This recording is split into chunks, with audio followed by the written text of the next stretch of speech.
noches, continuamos con nuestro estudio del libro de los Hechos. Ya iniciamos en el capítulo 15 de este libro, ya avanzamos bastante, estamos en la lección 30, así que hasta ese momento vamos bien, vamos a continuar. En el capítulo 15 nos encontramos con lo que se conoce como el primer concilio de la iglesia, el concilio en Jerusalén. Y en el concilio de Jerusalén podemos encontrar un modelo bíblico para enfrentar los problemas que como iglesia tenemos que resolver. Todo problema que se presente es importante resolverlo. Nunca deberíamos ignorar los problemas o pasarlos por alto o fingir que no existen, porque simple y sencillamente vamos a guardar la piedra debajo del colchón y la piedra siempre va a estar allá y seguirá molestando. Así que siempre que la iglesia crece vendrán problemas, pero siempre que resolvamos los problemas habrá más crecimiento. En el libro de los Hechos nos encontramos por lo menos dos grandes problemas. El primero es el de los judaizantes, ¿verdad? ¿Se acuerdan allí en Hechos en el capítulo 6? Y que no era un problema menor que el de Hechos capítulo 15. Porque aquí en Hechos capítulo 15 nos encontramos el problema de que habían creyentes llenos del Espíritu Santo que tenían a líderes tremendos como los apóstoles y los diáconos, una iglesia que hacía señales, que hacía prodigios, donde había amor los unos por los otros, que fueron fieles durante la persecución esos creyentes, pero que a pesar de todo ello, a pesar de todas estas cosas buenas, en la iglesia de Jerusalén había una falla, y esto nos muestra que la iglesia no era perfecta, era imperfecta. Y esta falla precisamente era que la iglesia de Jerusalén no obedeció la gran comisión, no entendió que el evangelio iba más allá de los judíos, que el evangelio era para los gentiles, para todo el mundo. La iglesia de Jerusalén pensaba que el evangelio del Señor Jesús era solo para los judíos, que eran el pueblo elegido de Dios. Ellos no habían comprendido que la elección de Dios se había abierto hacia los gentiles a través de Cristo Jesús. Y entonces, cuando los gentiles empiezan a convertirse, cuando el ministerio de Pablo empieza también a avanzar hacia los gentiles, empieza a haber un conflicto teológico, un conflicto muy profundo, donde empieza incluso a haber un problema bastante fuerte. Como diría la Reina Valera 60 en el 15.1, un problema no pequeño, ¿verdad? Un conflicto, una contienda no pequeña, o sea, un gran problema empezó a haber, porque para todos los que querían ser parte de la iglesia en Jerusalén, era requisito primero llegar a ser judío y a través del judaísmo llegar al cristianismo. Pero el apóstol Pablo empieza a predicar en contra de esta creencia y él dice: no necesitas ser judío para ser cristiano, tú puedes ser un cristiano gentil. ¿Cuál es la gran diferencia? Que para ser judío tenías que circuncidarte y someterte a la ley del Antiguo Testamento, y a través de eso llegar a ser cristiano. Y Pablo decía que la ley ya no aplicaba para los creyentes en Cristo Jesús, porque Cristo era el final de la ley, era el cumplimiento de la ley, y ahora el cristiano tenía que vivir por una ley superior, por una norma superior, que es la ley del amor. Y para el cristiano hay por lo menos dos grandes mandamientos: el gran mandamiento, que es amar a Dios y amar al prójimo, y la gran comisión, que es hacer discípulos, bautizar y enseñar. Cuando se cumple la gran comisión y el gran mandamiento, entonces tenemos una gran iglesia compuesta por cristianos que han entendido el evangelio. A través de este problema que encontramos, que se enfrenta la iglesia ante una cuestión teológica, podemos descubrir, podemos identificar este modelo bíblico para resolver los problemas? ¿Cuáles son los pasos que siempre debemos tomar para poder resolver cualquier problema que enfrentemos en la iglesia? Y no nos debe sorprender que en la iglesia haya problemas, no nos debe sorprender que entre los creyentes haya problemas, no nos debe sorprender que una iglesia con líderes excelentes o con creyentes fieles también tenga problemas. Repito, esta iglesia tenía a los apóstoles como líderes, habían diáconos prominentes y sin embargo tenían esta deficiencia teológica dentro de sus filas. Bueno, vamos a comenzar con este modelo para la resolución de los problemas en la iglesia. Lo primero que tenemos que hacer es identificar el problema antes de tratar de resolverlo. Sería muy ingenuo querer resolver el problema sin entender cuál es el problema en sí. Es como que un médico dé un tratamiento sin ni siquiera saber qué le duele al paciente, sin ni siquiera haber hecho estudios.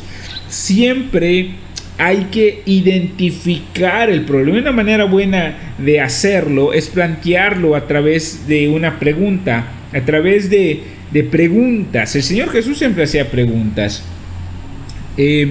Entonces, cuando nosotros empezamos a hacer esas preguntas y necesitamos contestarlas, nos damos cuenta si en realidad tenemos claro el problema y tenemos clara la solución, o si imaginamos, pensamos o suponemos que lo hemos entendido. Entonces, antes de buscar las respuestas, hay que asegurarnos de que podemos plantear los problemas en formas de preguntas con nuestras propias palabras y de esta manera poder identificar cuál es la pregunta que surge del problema y darle respuesta específica a esa pregunta. Hay que identificar el problema. Siempre, siempre, siempre. Aquí, ¿cuál era el problema? Si lo ponemos en forma de pregunta, o de preguntas,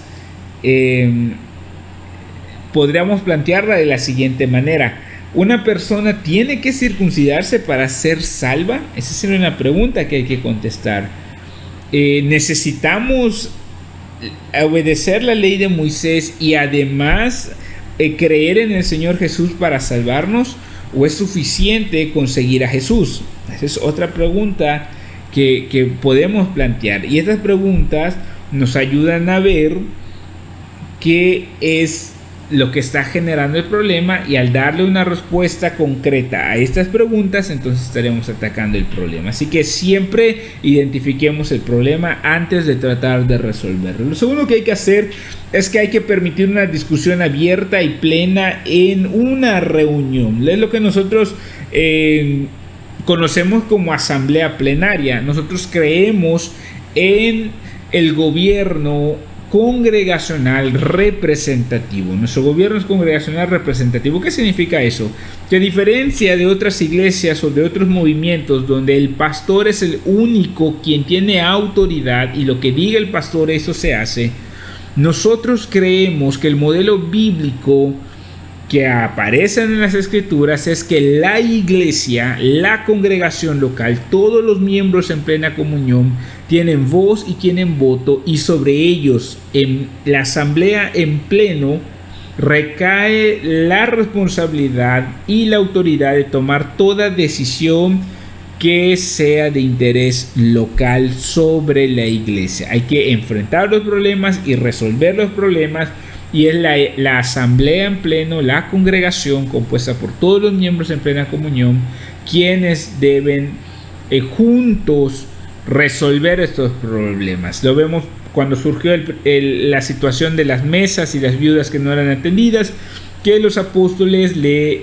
dijeron al pueblo que ellos busquen, ¿no? Ellos busquen a los diáconos. Entonces fue el pueblo quien propuso a los diáconos, y vemos la autoridad que tiene el pueblo. Y esto también se debe a que el Espíritu Santo reside en cada creyente, y los miembros en plena comunión son personas que han sido bautizadas, y por lo tanto reconocemos que en ellos mora el Espíritu Santo.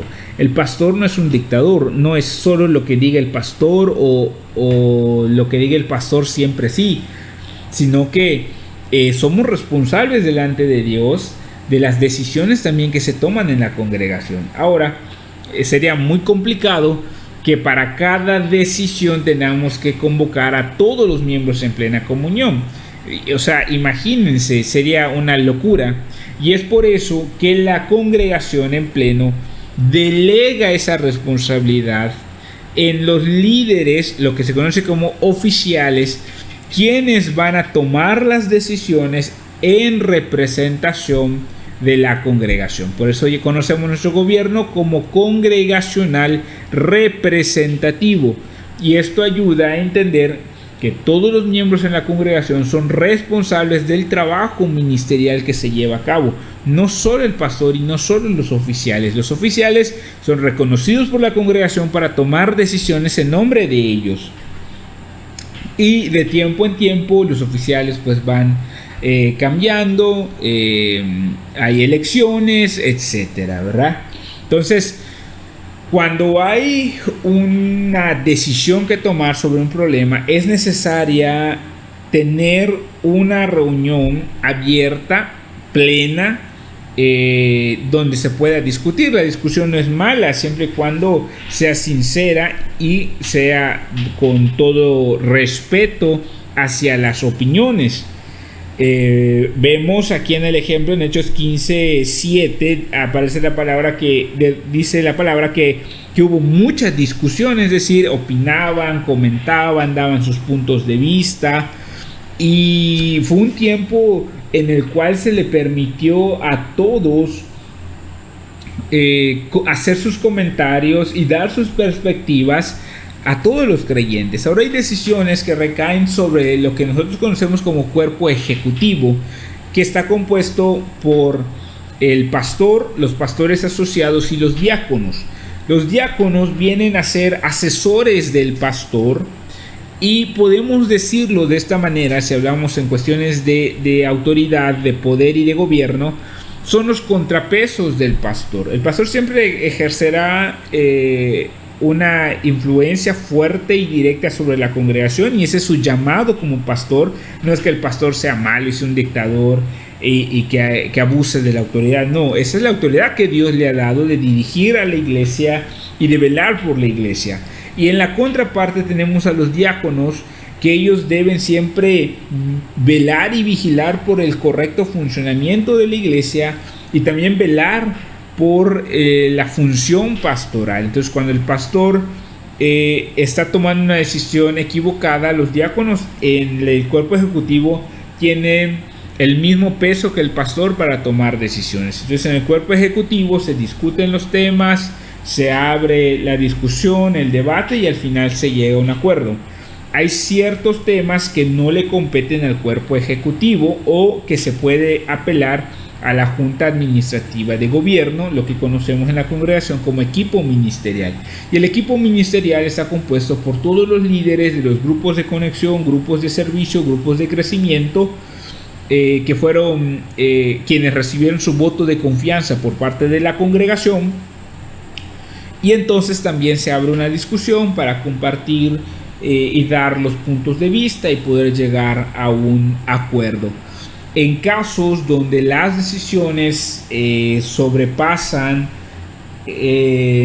la facultad del cuerpo ejecutivo y del equipo ministerial o de la Junta Administrativa de Gobierno, entonces se apela a la asamblea en pleno, en lo que conocemos como una asamblea plenaria, y entonces sí se abre la discusión a todos los miembros de la congregación. Por ejemplo, las elecciones son un tema, la elección de diáconos y de ratificación de líderes de ministerio es un tema que compete a toda la congregación, y por eso en la asamblea plenaria tomamos esas decisiones. Esto es importante porque sin una libre oportunidad de dar opiniones y de discutir, repito, con respeto y con sinceridad y con humildad, es muy difícil poder escuchar y ver todas las perspectivas de los creyentes. Entonces, esto es muy importante. Claro que va a tomar tiempo resolver el problema, pero hay que discutir los temas. Ahora, para esta discusión hay por lo menos 3 reglas que siempre debemos recordar. Primero, hay que ser amables. ¿sí? No tomes, no respondas groseramente a la opinión de alguien. Siempre hay que tener cortesía y respeto por todos los puntos de vista, porque el amor nunca es indecoroso. Lo segundo es que tenemos que hablar de los puntos a tratar y no de las personas.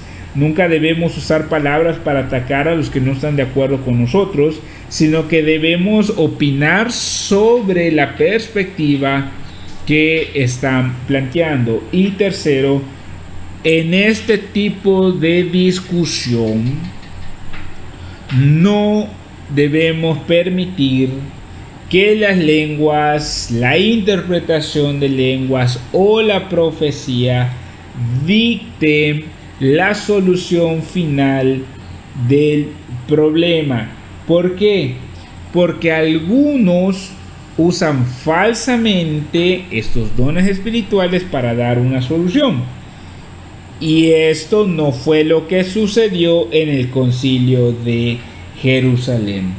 Si nosotros notamos, este tema que competía a la iglesia, habían profetas como lo era Pablo, habían maestros como lo era Bernabé, habían apóstoles como lo era Pedro, Juan, habían ancianos de la iglesia, es decir, pastores, ya líderes de la congregación, y la discusión no se resolvió con una palabra profética, aunque seguramente había el don de profecía, o no se resolvió con una interpretación de lenguas, aunque todos allí hablaban lenguas, sino que se abrió una discusión. Entonces, cuando se tratan asuntos de índole teológica o asuntos a nivel congregacional, es importante que haya una discusión. Ahora puede ser que el Señor haya hablado por medio de profecía, de lenguas, en visión, de manera personal, y Él va a confirmar en esta discusión y en la asamblea en pleno que aquella profecía, que aquella interpretación o que aquella visión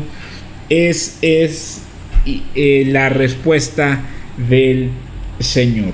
Ahora, otra cosa importante que siempre debemos tener en cuenta cuando nos enfrentemos a este tipo de problemas, y es el tercer punto que debemos seguir en este modelo de resolución de problemas. El tercer punto es escuchar a los que tienen experiencia con relación a este problema.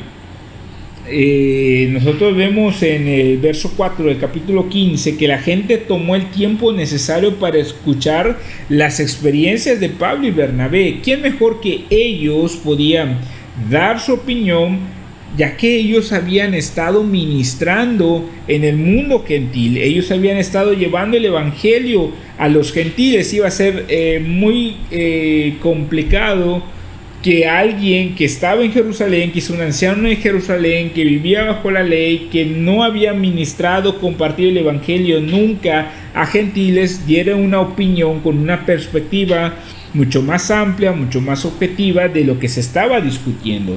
Entonces, siempre debemos darle el lugar que corresponde a las personas que tienen mayor experiencia que nosotros en el problema y en la situación que se está tratando.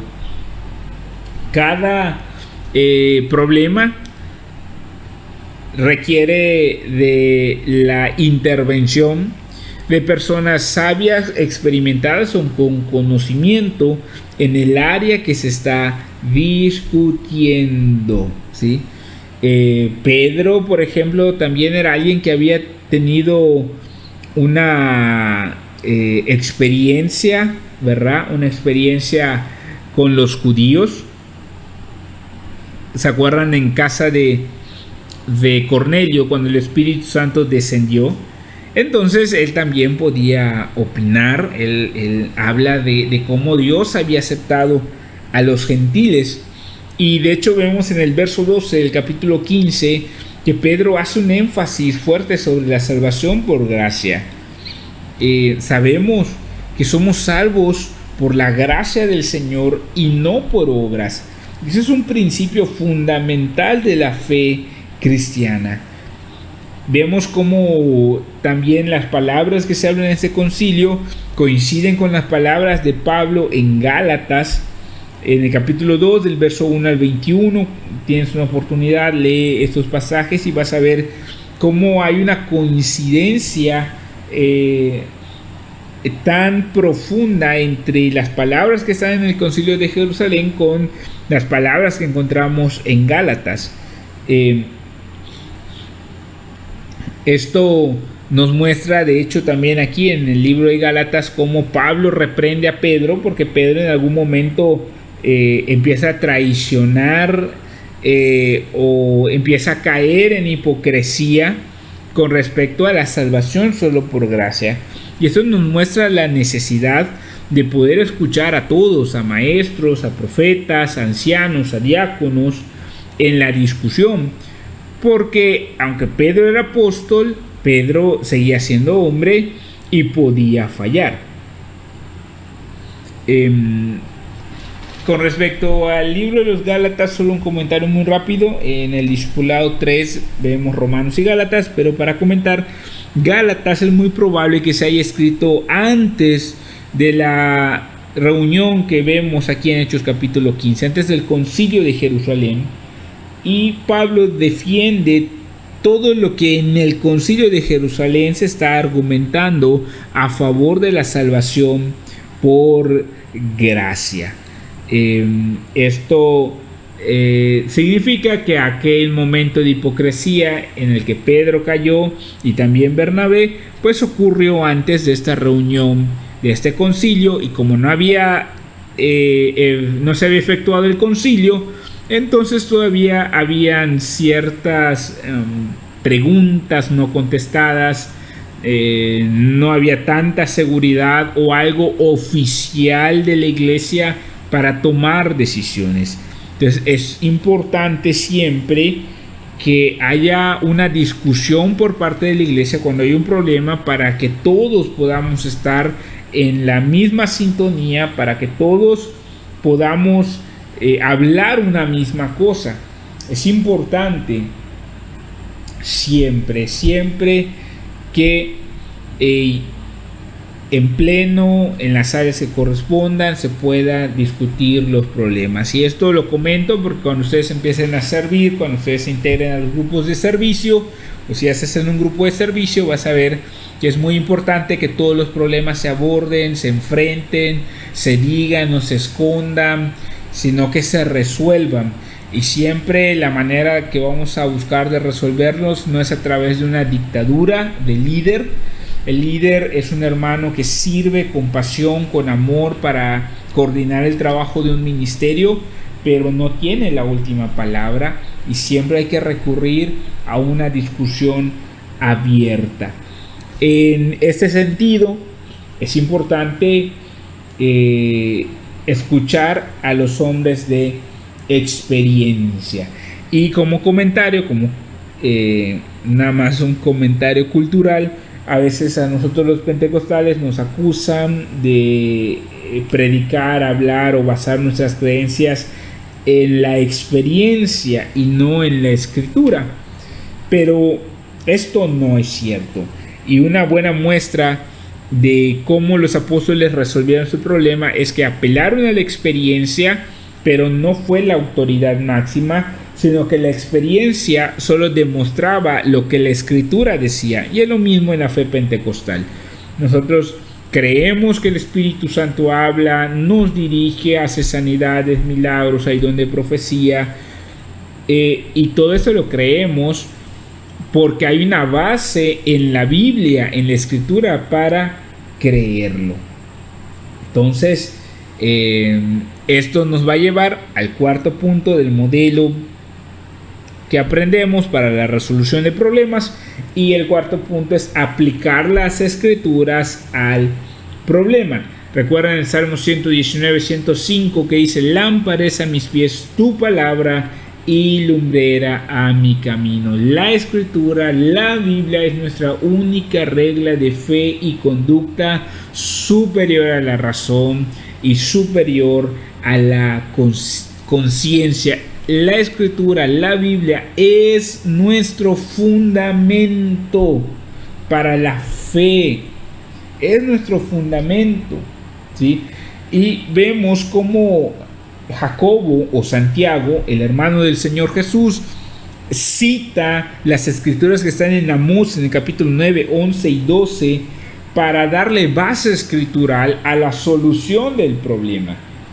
Y los versos que Jacobo usa de Amós o cita de Amós enfocan el gran propósito de Dios de restaurar el tabernáculo caído de David a través de Cristo Jesús para que los gentiles buscaran al Señor. Algo interesante y algo que vemos del texto es que parece ser que Jacobo era el líder en el concilio de Jerusalén, porque él concluyó que los creyentes judíos no debían hacer tan difícil que los gentiles se convirtieran a Dios, y su consejo estaba de acuerdo a las escrituras. Recordemos, siempre debemos someternos a las escrituras. Ahora, esto nos muestra que siempre debe haber un líder, aunque hay opiniones, aunque hay cargos, aunque hay oficiales, siempre el Señor ha puesto, y esto lo vemos en toda la historia bíblica, a un líder específico que es responsable de guiar la visión, de tomar las decisiones y de ejecutar la voluntad de Dios de acuerdo a las escrituras, siempre basándose en ellas. Y esto es lo que hace necesaria la figura pastoral en cada iglesia local. El pastor es el líder espiritual de la congregación, pero siempre debemos basar nuestras decisiones no en la voz del pastor, sino en las escrituras, siempre en las escrituras. Y claro, cada vez que el pastor dé el consejo o de la ejecución de una decisión con base en las escrituras, nuestra responsabilidad es obedecer y someternos. Cuando hay discordancia entre la voz pastoral y la escritura, entonces tenemos el derecho y la responsabilidad de levantar la voz y mostrar que no estamos tomando decisiones de acuerdo a las escrituras. Muy bien, por último, el último punto que aprendemos en este modelo para resolver los problemas y las discusiones en la iglesia.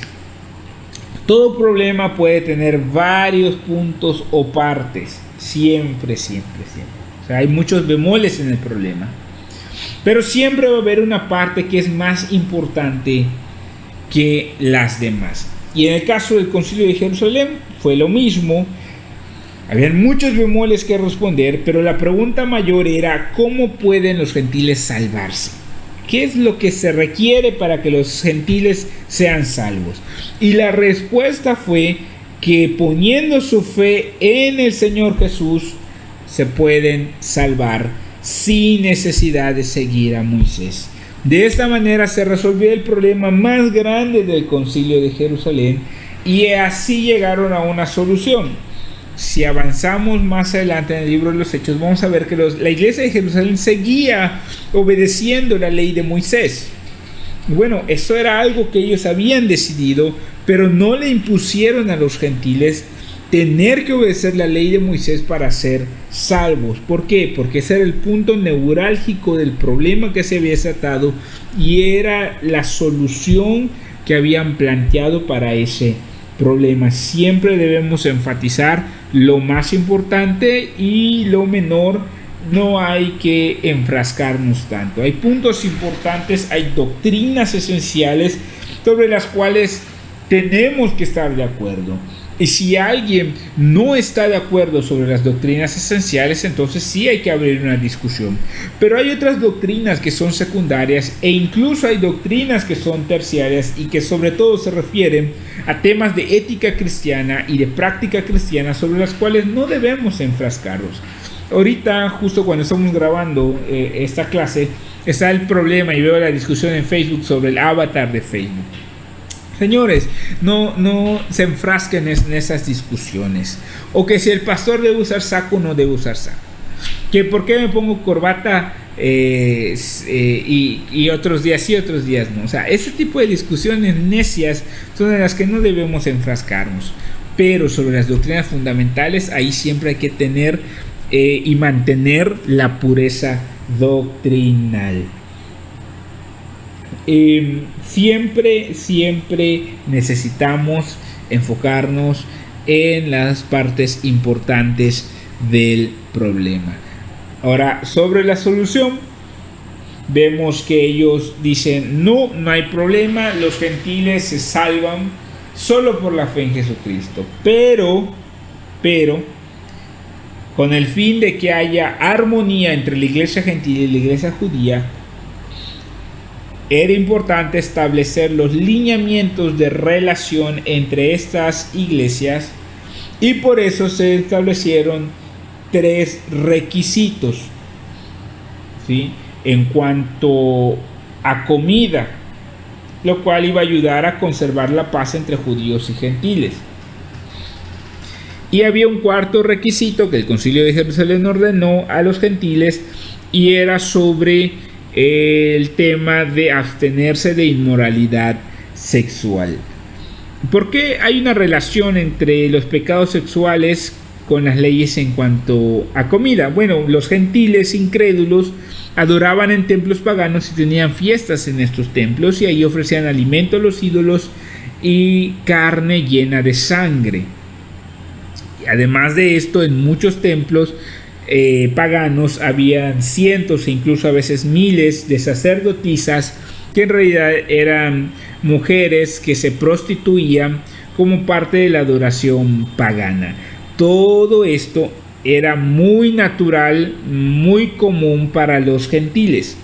Entonces, un judío que viene del extremo del otro lado no podía soportar ver esto, y era imposible que haya armonía en esto. Entonces, como era algo tan común para el mundo gentil, el concilio decidió enfatizar estos puntos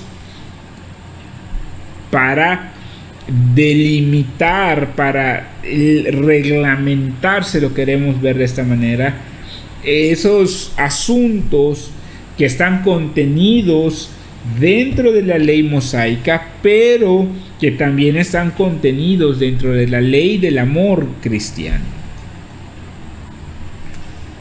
Siempre, familia, es importante aprender a someternos por amor y siempre velar por la unidad. Toda persona que no vela por la unidad, toda persona que es divisionista, no ha madurado en Cristo, es totalmente inmaduro. Hay cosas que tenemos que hacer, no porque necesariamente estén mal, como dice Romanos.